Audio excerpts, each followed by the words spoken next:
Dumipensa si Vice President Sara Duterte laban sa mga punang madalas siyang mag-abroad. Ipinaliwanag niya rin kung saan lang niya sasagutin ang mga aligasyong nabanggit sa impeachment complaint. Nakatutok si Argil Relator ng GMA Regional TV. Lumahok si Vice President Sara Duterte sa Karayawan Festival 2025 Tribal Village Tour sa Magsaysay Park sa Davao City ngayong hapon. Dito sa panayam ng media, sinagot ng bise ang puna na madalas daw siyang nangingibang bansa. Sa totoo lang, hindi naman ako nag-travel dahil gusto ko mag-travel.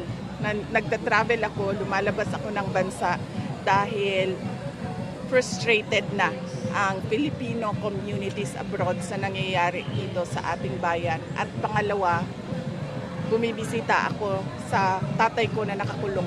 Inulit din ni Duterte, handa niyang sagutin sa tamang venue ang mga alegasyong nakapaloob sa impeachment complaint na idineklarang walang bisa ng Supreme Court. Noong umakyat sa Supreme Court, yung kaso, lahat ng hiningi ng Supreme Court ay ibinigay namin doon sa mga tamang forum at sa tamang venue. Bibigay kami ng saktong sagot at nagbibigay kami ng explanation ng mga accusations. Pero hindi pwede na moro-moro na kung saan lang nagbibigay ng akusasyon at kung saan o kung kailan lang nila gusto mag-akusa ng tao. Tinanong din namin si VP Sara tungkol sa abogado ng kanyang ama sa International Criminal Court na si Nicholas Kaufman. Ang tugon ni Kaufman, ang bise bilang isang abogado, ang kwalipikadong maghusga tungkol sa kanyang trabaho bilang defense counsel ni dating Pangulong Rodrigo Duterte. Sabi ni VP Sara, buo ang tiwala nila sa abogado. Of course, yes.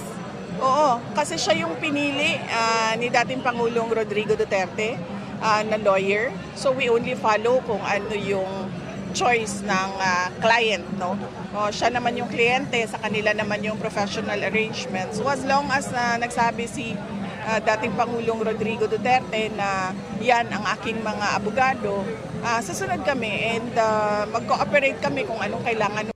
Mula sa GMA Regional TV at GMA Integrated News, Argil Relator, nakatutok 24 oras.